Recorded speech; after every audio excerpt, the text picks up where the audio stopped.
Hoje nós iremos analisar o segundo filme da saga Crepúscula. Crepúscula? Lua Nova.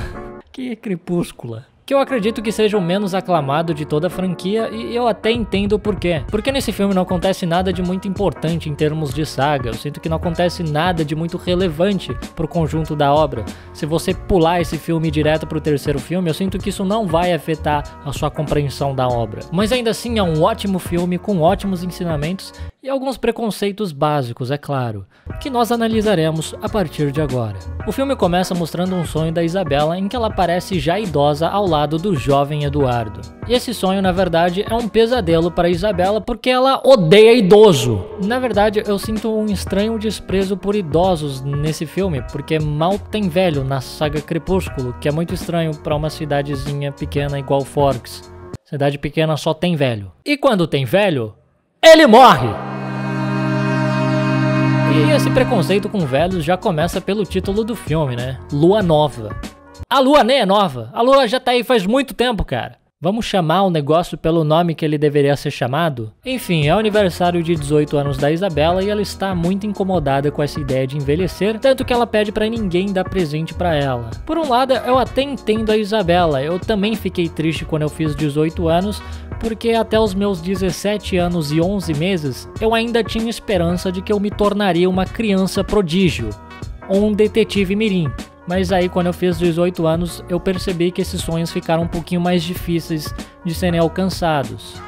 Eu não desisti completamente deles ainda. No entanto, por outro lado, eu não entendo essa preocupação excessiva dela em envelhecer. Até porque para envelhecer, primeiramente, você teria que tá vivo até lá, né? E essa menina é uma das pessoas que mais corre risco que eu já vi na minha vida. Durante toda essa saga, ela quase morre umas 17 vezes. O seguro de vida dessa menina deve dar pra sustentar 3 famílias no sul de Minas Gerais. Então, apesar de ter dito pra ninguém dar presente pra ela porque ela tá se sentindo mal porque ela odeia idosos, todo mundo vai lá e dá presente pra ela. Inclusive, organiza uma festa de aniversário pra ela. Bella, the only thing that can hurt me is you. Spoiler, a Dakota Fanning também consegue. But it's my job to protect you.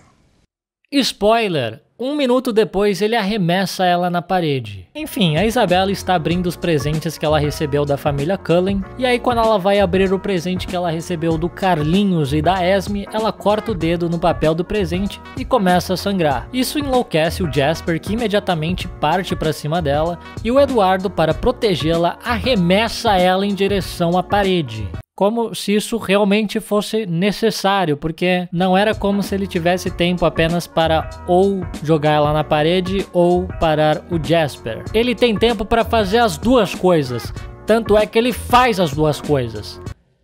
Ele não precisava ter jogado ela na parede, era só ter parado o Jasper. Por que ele... Mas acho que o pior de toda essa situação é que tem uma vampira ali cujo grande poder é o de prever o futuro e impedir que esse tipo de coisa aconteça.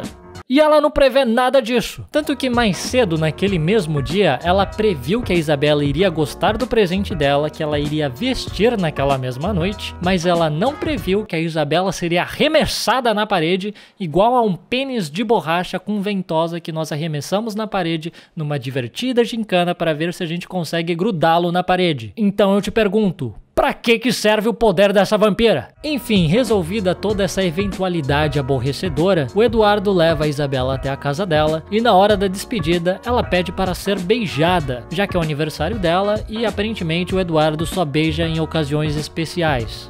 E ele sofre muito para dar esse beijo, a expressão em seu rosto é de alguém sofrendo com constipação intestinal. É como se alguém tivesse tirado o zen do One Direction dele. E a Isabela tá toda preocupada, achando que o Eduardo não vai gostar mais dela quando ela for idosa, mas ele não gosta nem dela hoje.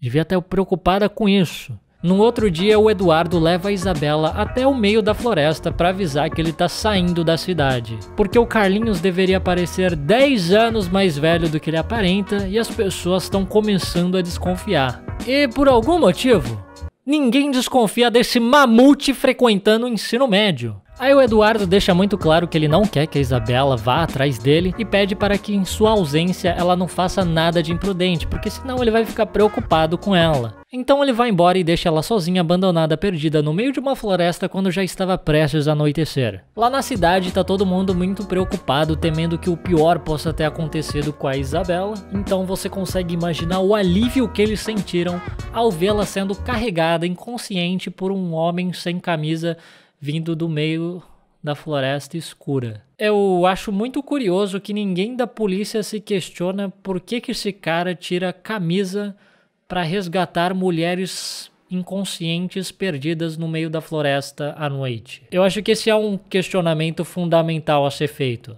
Daí a Isabella passa os meses seguintes muito deprimida com a partida do Eduardo, tendo muitos pesadelos durante a noite.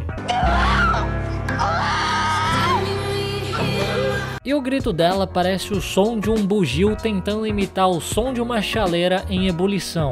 Mas num dia a Isabella finalmente consegue reunir forças e decide chamar a amiga insuportável dela para sair. Porque talvez naquele momento a única coisa que ela conseguiria odiar mais do que a própria existência fosse essa amiga invejosa dela. Daí quando elas estão saindo do cinema, um grupo de motoqueiros começa a mexer com elas e a Isabella se lembra que no primeiro filme ela quase foi violentada por um grupo muito parecido com aquele. Então ela começa a enxergar um divertidamente do Eduardo que fica tentando alertar ela desse perigo. I think I know those guys. Well, they seem great. Can we go? Just gonna see some. Por que ela quer checar se foram realmente esses caras que tentaram violentar ela no primeiro filme? Alô? Stephanie Meyer? Sorry, I thought you were somebody else. That's cool. I'll be whoever you want me to be, honey. Por que ela parece decepcionada que esses caras não são os mesmos caras do primeiro filme que tentaram violentar ela? Alô, Stephanie Meyer?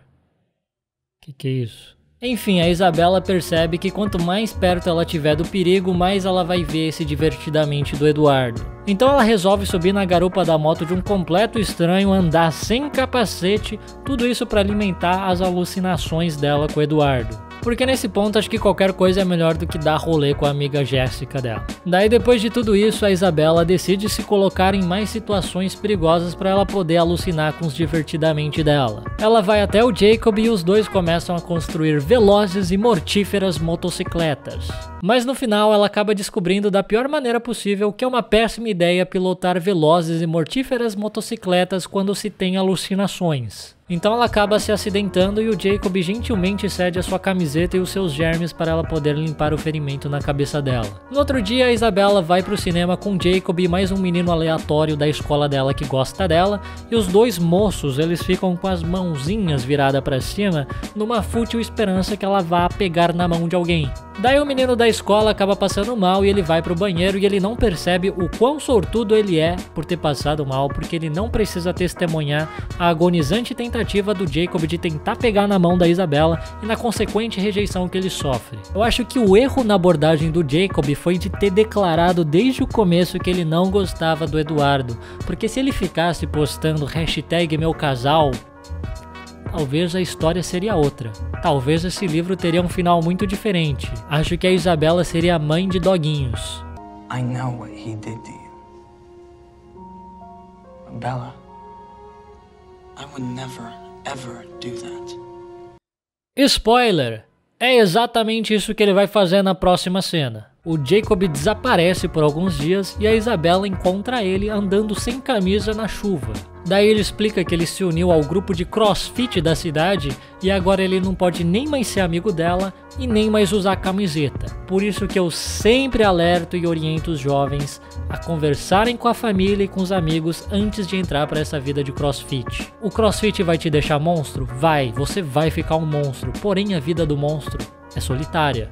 Já viu o monstro com amigo? Não, o monstro tá sempre solitário. Num dia você tá rodeado por amigos, no outro todo mundo deixou de te seguir nas redes sociais porque você só posta foto motivacional de academia. Então pensa muito bem antes de entrar pro CrossFit. Acho que a única coisa boa do CrossFit é que você vai ganhar muita camiseta, porque as pessoas que decidirem continuar sendo suas amigas, elas vão te dar sempre camiseta, porque elas só vão te ver pelado e achar que você não tem mais camiseta. Então essa é uma ótima vantagem aí, você que gosta de ganhar camiseta, tá querendo ganhar aquela do Red Hot Chili Peppers, oportunidade. Mas pensa bem antes de entrar pra vida do CrossFit. É uma vida solitária. Daí a Isabela fica muito tristinha por ter sido rejeitada pelo Jacob e ela vai andar sozinha na floresta. Porque, meu Deus do céu, essa menina tem uma coisa com floresta. Onde ela acaba encontrando Laurent, o vampiro do mal. Na verdade, eu não sei se ele é tão do mal assim. Ele é meio do mal. Ele é metade do mal. Daí o Laurent, percebendo que ela não está mais sob a proteção dos Cullen, decide atacá-la, mas ele é interrompido pela intervenção de cachorrões furiosos. Então a Isabela aproveita a confusão para vazar de lá e quando ela chega em casa, a primeira coisa que essa menina faz é dedurar os cachorrões e falar pro pai ir lá caçar eles. Os cachorrões que salvaram a vida dela. Muito grata a você. À noite, o Jacob entra pela janela do quarto dela para explicar que ele não pode explicar nada e que é ela que tem que descobrir tudo sozinha sobre quem ele realmente é. E é impressionante que todo mundo entra pela janela do quarto dela. Se eu fosse ela, eu instalaria aquelas redes de proteção de gato. No dia seguinte, ela vai lá tirar satisfações com um grupo de CrossFit do Jacob, mas ela acaba irritando muito um deles que se transforma num cachorrão furioso. E o Jacob também se vê obrigado a se transformar num cachorrão furioso para poder proteger a Isabela. Daí ficam os dois cachorrões furiosos brigando e se mordendo. Porém, um tempo depois eles voltam juntos de muito bom humor. Um bom humor muito semelhante àquele proporcionado pelo pós-coito. Come on in, Bella. We won't bite. Speak for yourself. Ok, né? No outro dia, a Victoria, que é aquela outra vampira do mal que está tentando matar a Isabela, está sendo caçada pelos cachorrões furiosos. E no meio dessa confusão, ela acaba matando o último exemplar da espécie de idoso na cidade de Forks, ocasionando uma triste e precoce extinção dessa espécime. Daí, paralelamente a isso, a Isabela decide pular de um penhasco, porque ela quer alucinar com o Eduardo. Mas assim que ela cai no mar, a Victoria já tá lá dentro da água, nadando na direção dela, parecendo um tubarão faminto, e a Isabela só consegue sair de lá com vida por causa do Jacob. À noite, a Alice aparece na casa da Isabela muito preocupada, porque ela teve uma visão onde ela achou que a Isabela tinha morrido quando ela pulou do penhasco. E o Eduardo, que por algum motivo tá no Brasil, fica sabendo dessa visão e ele acha que a Isabela realmente morreu. Agora, por que ele tá no Brasil? Mais especificamente, por que ele escolheu ir pro Rio de Janeiro? Só faz sol no Rio de Janeiro, ele vai ficar brilhando o tempo todo, cara. Daí a Alice avisa a Isabela que ela teve uma visão do Eduardo tentando se matar na Itália e as duas saem com muita pressa até o aeroporto para tentar impedir que isso aconteça. E como o Eduardo não consegue se matar por quase ser imortal, ele tá pensando em tirar a camisa na frente de toda uma multidão para todo mundo ver que ele brilha. Porque os vampiros têm essa regra que te proíbe de ficar pelado na frente das outras pessoas e se você descumprir, eles te matam. E é até por isso que um crossfiteiro como Jacob odeia tanto o Eduardo. Ele jamais ia conseguir entender uma regra dessa. Mas é isso que o Eduardo quer. Ele quer morrer porque ele acha que a Isabela tá morta e no começo do filme ele tava estudando Romeu e Julieta, agora ele tá inspirado nesse negócio. Livros são uma péssima influência. Não leiam livros. Essa é a lição que eu tirei desse filme. Finalmente, a Isabela e a Alice chegam na Itália, onde tá rolando um festival muito esquisito.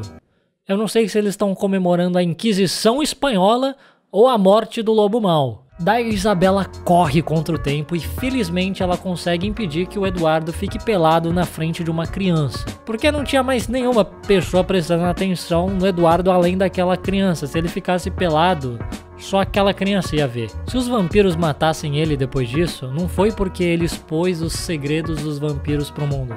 Não.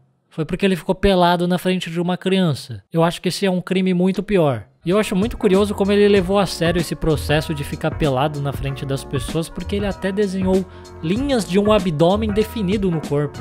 Acho que se é pra você ficar pelado na frente de um monte de gente, que seja bonitinho, né, cara? Que seja bem definido. Botar uma make aqui, né? Ficar mais saradinho. Não é nenhum crime isso. Quer dizer, é um crime se você fizer isso na frente de uma criança, né, Eduardo? Que foi o que você quase fez. Então a Isabela consegue salvar a vida do Eduardo, mas agora os vampiros italianos estão querendo matar ela, porque ela sabe demais. Enough. Jane. Arrow sent me to see what was taking so long. Mas que demora, eles já acabaram de chegar. Essa cena começou não faz nem 2 minutos. Então eles são levados até o vampiro Aro, cujo poder é o de ler todos os pensamentos que uma pessoa já teve só de tocar nela. Daí ele toca no Eduardo e em questão de segundos ele já assistiu o primeiro filme do Crepúsculo inteiro. É um poder muito bom, cara, eu queria ter esse poder. Ler mente, prever o futuro, super força, não quero. Eu quero assistir Crepúsculo só tocando em alguém assim, ó. Já assisti Crepúsculo em segundos. Daí eles descobrem que por algum motivo a Isabela é imune aos poderes dos vampiros, e aí eles se sentem mais ameaçados, obviamente. Mas o Eduardo, obviamente sendo super protetor, ele jamais deixaria que ninguém encostasse um dedo na Isabela, então ele parte pra cima, só que ele só apanha muito.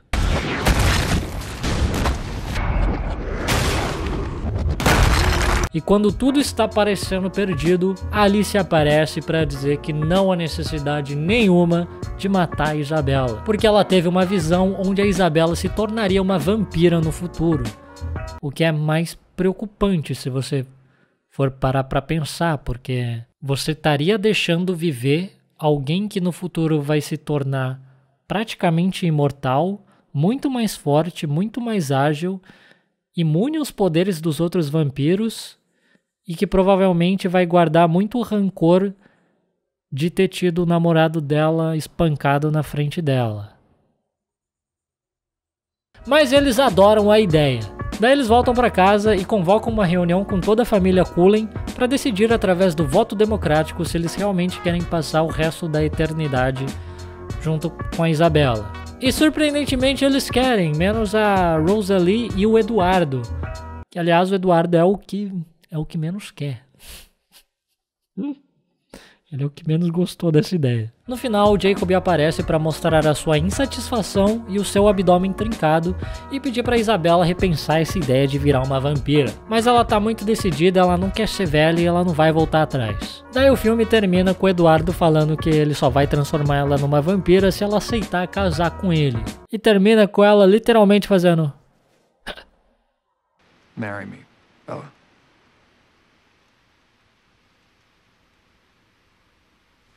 Essa é a resposta mais excitante para um pedido de casamento que eu já vi na minha vida.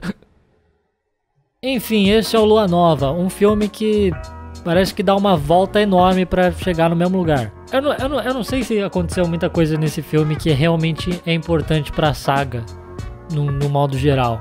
Acho que a única coisa mais importante que aconteceu é que o velhinho morreu, não tem mais velho na cidade de Forks. O vampiro do mal morreu e o Eduardo pediu ela em casamento. Só aconteceu essas 3 coisas e o filme tem quase 2 horas. Mas de qualquer forma eu perdoo, porque esse filme é muito bom, cara. Toda a saga Crepúsculo é muito boa. Ensina bastante coisa pra gente, passa os seus preconceitos de uma maneira muito sutil, que é pra não ficar muito escancarado assim. E é uma ótima diversão pra toda a família. Isso não há dúvidas. Tirando os idosos, cara. Não assista com seu avô, com a sua avó, não. Não chama eles pra assistir isso aí, não. Eles não vão gostar. Vão se sentir ofendidos. E é isso aí sobre Lua Nova. Muito obrigado por assistir esse vídeo. Deixa um gostei se você gostou desse vídeo. Se inscreva se você ainda não é inscrito. Veja mais vídeos e até a próxima com mais vídeos. E continue comentando vídeos para eu comentar. É isso? Acho que é isso. Muito obrigado e tchau, tchau.